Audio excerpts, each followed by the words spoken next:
very, very dear friend and his wife. They are incredible. Married men, to my married men out there, and taken men as well, all right?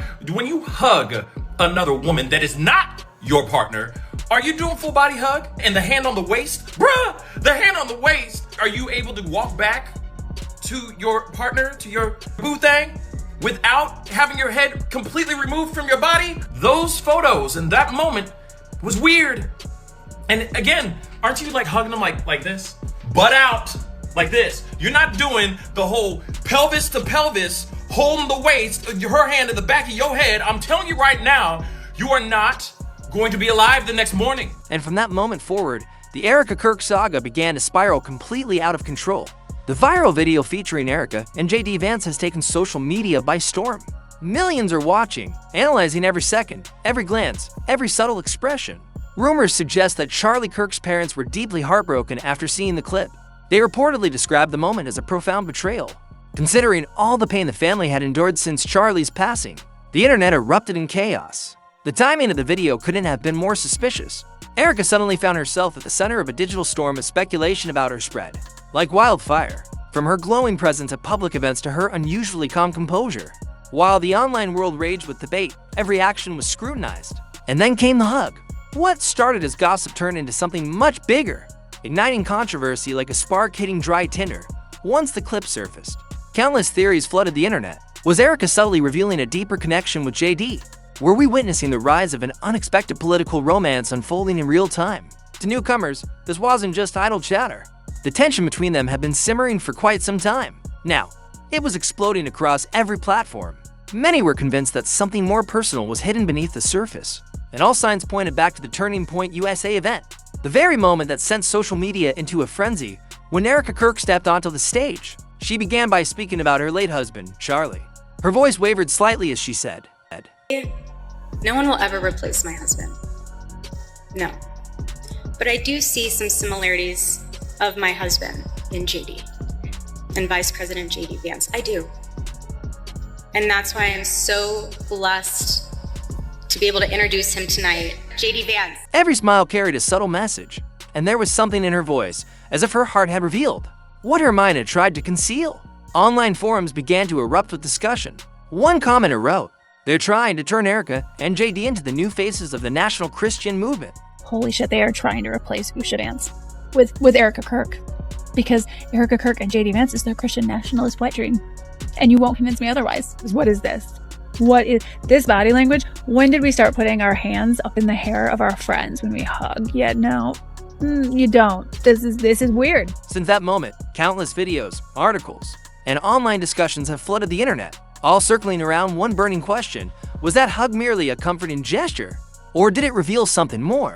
The now viral clip of Erika Kirk and JD Vance has become a focal point of debate across social media platforms. Erika's body language, once overlooked, is now being studied frame by frame.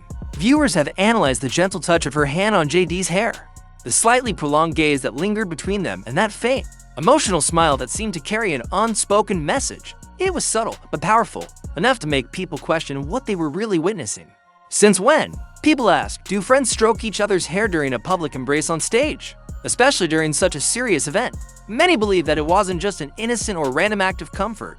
Instead, some interpret it as a carefully disguised signal, a hidden message that hinted at a deeper connection, one only visible to those watching closely. Online forums and comment sections have become battlegrounds of opinion. Some defend Erika, calling the gesture heartfelt and human, while others argue it revealed emotions that shouldn't have been displayed so openly. As discussions spread, so did speculation. People began revisiting old photos, videos, and interviews, searching for clues, a glance here, a phrase there, anything that might suggest that the bond between Erika and JD extended beyond friendship. Yet, Erika continues to describe JD as a very close friend, speaking about him with a warmth and tenderness that hasn't gone unnoticed. Her tone, her choice of words, even her expressions, all seem to convey something more personal than a platonic connection. Viewers sense it. They feel it in every clip, every interaction.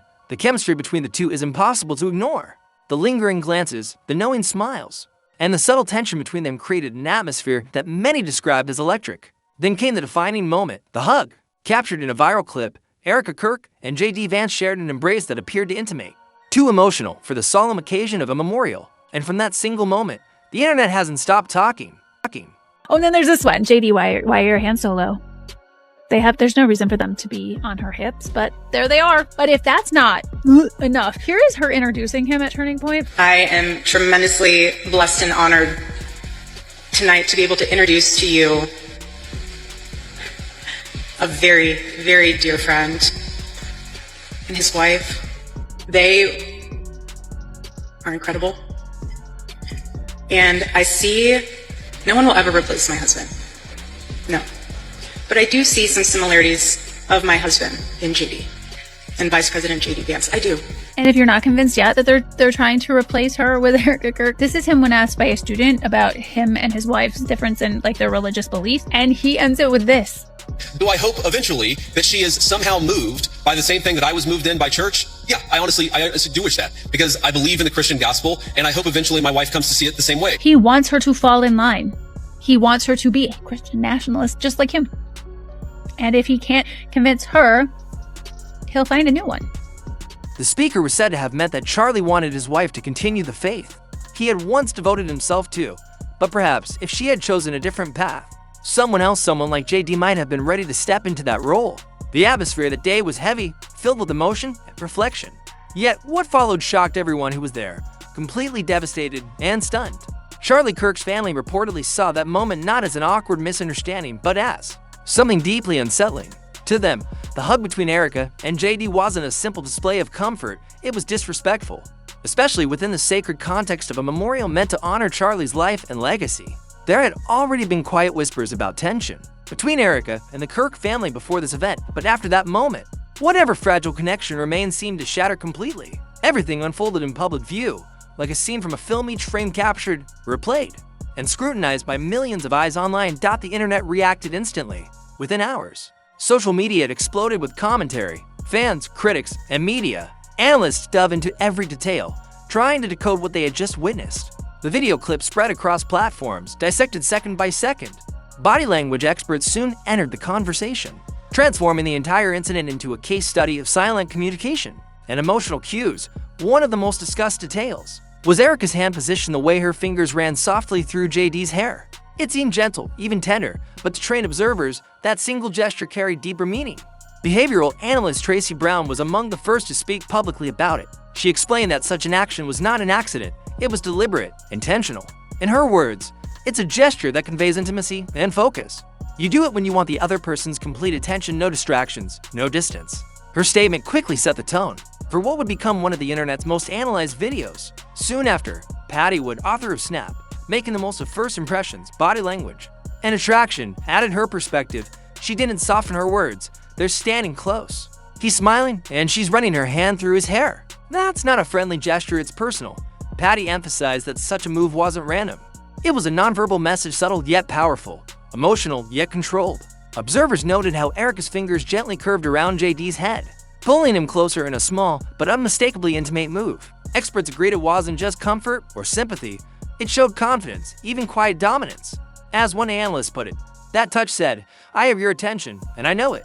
No one in the room could have expected such closeness, especially between a widow who had become a figure of national sympathy and a married public official. The moment left many stunned, struggling to process what they had seen. Then came Karen Donaldson, a communication and body language expert who further intensified the debate. She stated that Erika's gesture revealed a level of intimacy far beyond normal boundaries. Karen said bluntly, "The way Erika Kirk, or should I say Erika Vance, hugged JD on the Turning Point stage was deeply uncomfortable to watch. That's not how you hug a married man."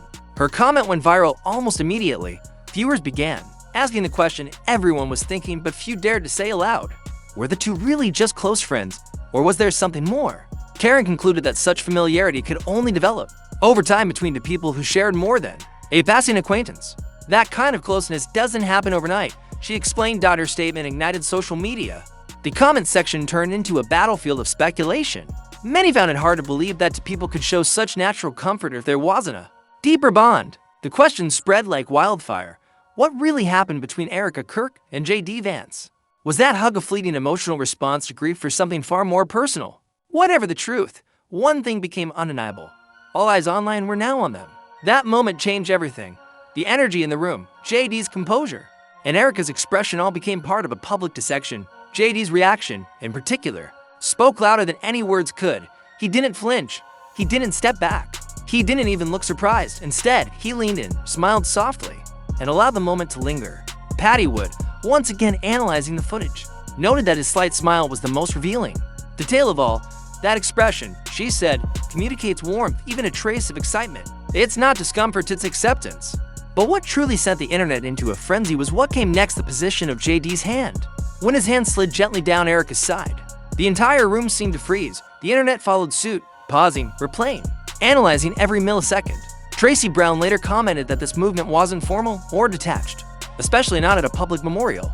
It felt private to be explained away as casual comfort, and just like that, the hug transformed from a symbol of compassion into a source of endless speculation. Between the closeness, the gaze, and the body language, the public saw something more than mourning. They saw connection, a spark of emotion that could not easily be ignored. Fans turned into online detectives, examining every frame, every micro-expression, every touch, determined to uncover what was truly happening. The story, which began as a simple moment of condolence, was quickly morphing into a narrative of intrigue, faith, and possible betrayal. And in the digital world, where nothing fades quietly, that single embrace would ignite one of the most controversial discussions of the year. After that viral moment, everything changed. The internet, once consumed by sympathy for Erika Kirk, now turned into a courtroom of speculation. What began as whispers became a roaring conversation that no one could ignore. And just when the public thought the storm might calm, a new wave of controversy broke loose. This time, it wasn't about the hug itself, it was about JD Vance's own words. At the very same Turning Point USA event where the viral hug took place, JD had made remarks that quickly reignited the fire. During a Q&A session, a young woman of South Asian descent had asked him about his interfaith marriage. JD, a devout Catholic, was married to Yusha, who had been raised in a Hindu household. His response stunned the crowd. He said, almost casually, "Yeah, that's when things started to go south." The audience reacted with a mixture of laughter, surprise, and awkward silence. Some thought he was joking, others sensed something deeper behind the words. JD continued, explaining that while his wife sometimes attended church with him, he still hoped that one day she would join his faith fully. And then came the statement that shook social media to its core. He said, "Do I hope my wife will one day be touched by the same faith that changed my life? Honestly, yes, because I believe in the Christian gospel, and I hope she will see it the same way." Within hours, the clip went viral. It wasn't seen as an expression of faith, it was interpreted as a cold comment about his wife's spiritual identity. Thousands of people online argued that the remark revealed an emotional gap, a disconnect in his marriage. Many even suggested that Erika Kirk had become the person who filled that void. Tweets flooded in. One viral post read, "It's strange for a man to publicly discuss his wife's faith like that, especially for applause." Another added, "If your marriage is fine, you don't talk about it like this," as criticism mounted. JD attempted to clarify. On October 31st, he took to social media to explain that Yusha had no plans to convert, and he respected her beliefs. He said he was simply being honest about his own hopes and faith. But instead of putting out the fire, his comments only poured gasoline on it. Online debates grew vicious. Some accused him of using religion as a political tool. Others said he was exposing cracks in his marriage for sympathy or strategy. And amid that chaos, Erika's name kept resurfacing, always in connection, always mentioned in the same breath as JD's. What had started as a single moment of physical contact was now being framed as the visible sign of something deeper, spiritual and emotional alignment. The internet became obsessed with connecting the dots, no matter how far-fetched they seemed soon. Wild theories began to spread. One suggested that JD's public comments about faith were actually symbolic, that he was hinting that his marriage with Yusha was faltering. Another, more sensational, claimed that Erika had stepped in to become not just a friend, but a partner in both faith and ambition. JD's supporters tried to push back. They said the rumors were cruel, unfounded, and politically motivated. But the opposing side was louder, and digital outrage doesn't fade easily. A small but aggressive group of users began posting targeted content about Yusha, criticizing her background, her culture, even her silence. The tone turned dark. Influencers and public figures condemned this new wave of toxicity. Pastors, journalists, and commentators warned that the conversation had gone far beyond gossip. It had evolved into something dangerous, a mix of faith, ethnicity, and politics, all tangled into one polarizing spectacle. What began as a single hug was now a cultural clash. Online communities split into factions. Some defended Erika and JD, saying they were victims of relentless online obsession. Others accused them of playing with public sympathy for attention or power. Every tweet, every photo, every past interview was now being reinterpreted under a microscope. Erika's old quotes about faith and loyalty resurfaced. Clips of her speeches about love and perseverance were paired with JD's recent interviews, as if to form a narrative no one could confirm, but everyone wanted to believe. And while the internet debated, the silence from both Erika and JD's families grew heavier. Inside Turning Point USA, the organization that had once united them, under the same ideological banner, rumors swirled of quiet chaos. Insiders whispered that staff had been told not to comment publicly, that group chats had been purged, and that a few high-profile members had quietly unfollowed Erika on social media. Reports suggested she was even removed from certain internal planning boards shortly after the incident went viral, though her official position technically remained the same. Behind closed doors, JD's team was said to be meeting in urgency, strategizing on how to contain what had become an uncontrollable narrative. But it was already too late. Social media had taken on a life of its own. Influencers were dissecting body language. Commentators were connecting faith, politics, and personal relationships in ways no publicist could ever undo. The more they tried to stay quiet, the louder the public became. Meanwhile, those closest to Charlie Kirk reportedly felt shattered. His parents, who had already endured the grief of losing their son, now had to watch as his widow became the center of a national controversy. Sources close to the family said their silence wasn't indifference, it was heartbreak. They were exhausted by the spectacle, devastated to see their son's memory intertwined with scandal. Charlie and JD had once stood side by side, sharing the stage, praising each other's work, united by faith and ideology. Now, JD's name was being mentioned alongside rumors involving Charlie's widow. It was the kind of twist no family could prepare for. Even Erika's closest friends began to go silent. Some deleted photos, turned off comments, and disappeared from social media entirely. For someone who had built her image on transparency, her sudden silence was deafening. The narrative had changed. What once looked like shared grief now looked like entanglement. The internet was no longer mourning, it was investigating. Then came the next twist, one that no one expected. It started quietly, like most things do online, with a single podcast episode that changed everything. Erika Kirk had appeared on her own Faithful Foundation podcast, where she spoke about finding comfort in unexpected places and learning to trust God. Even when others misunderstand your path, it was a short statement, calm and reflective. Yet to an audience already primed with curiosity, those words felt loaded. Within hours, listeners began to dissect the message. Clips flooded social platforms with titles like Erika Kirk confesses in code about JD Vance. And she's not even hiding it anymore. The podcast team acted fast. They deleted the episode, disabled comments, and removed all traces from their page. But the internet never forgets. Reuploads, screenshots, and edited snippets spread like wildfire across TikTok, YouTube, and X. What was once speculation had now become a full-blown digital investigation. Online audiences split into two camps. One believed Erika and JD were innocent, caught in the chaos of viral misinterpretation. The other insisted that no one could display such comfort and emotional familiarity in public without something deeper existing beneath the surface. And as days turned into weeks, the theories only grew bolder. Hashtags like #KirkVanceScandal and #FaithfulWidow trended for days. Comment sections transformed into forums where thousands analyzed every word, every look, and every photo ever taken of the two.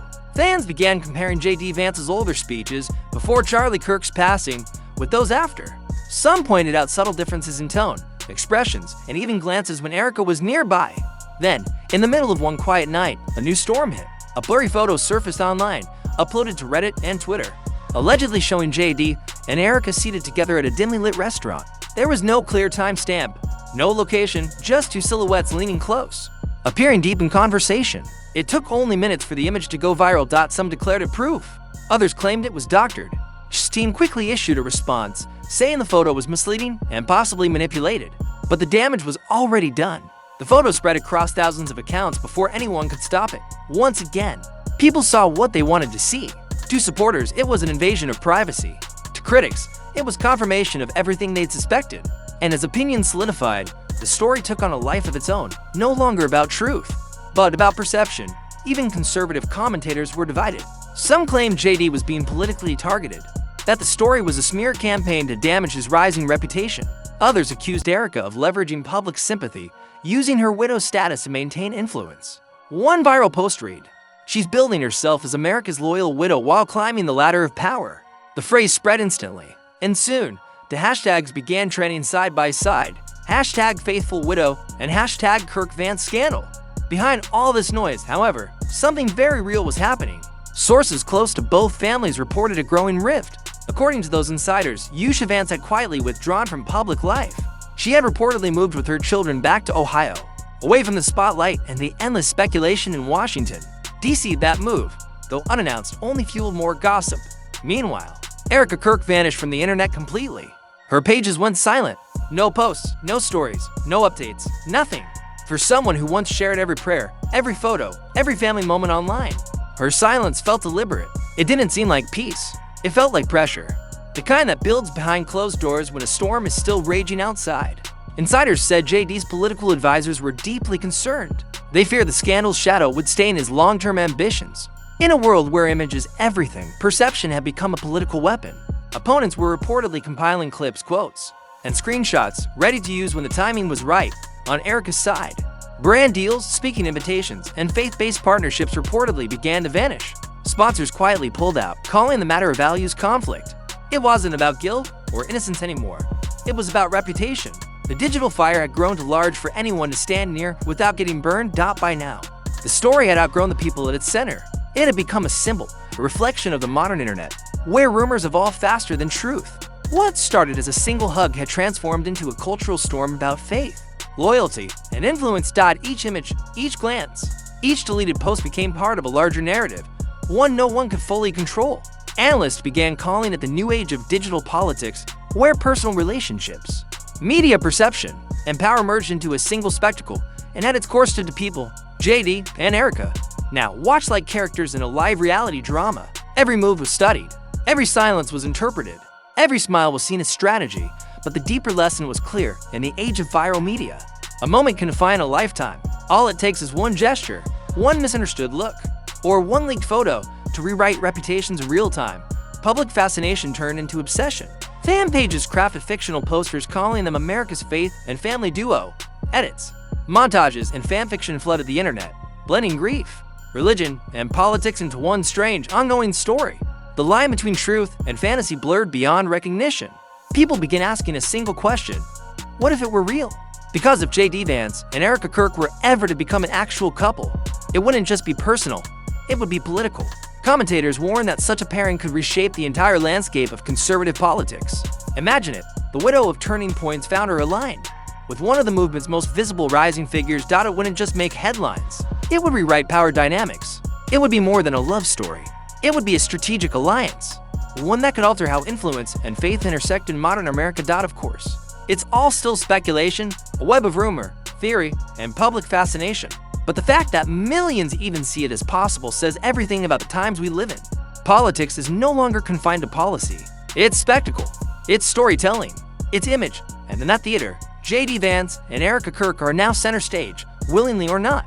Their story, whether true or imagined, has become the reflection of an era where the line between faith, fame, and ambition no longer exists. Because in the digital age, silence doesn't erase a scandal. It only waits for the next headline to bring it roaring back.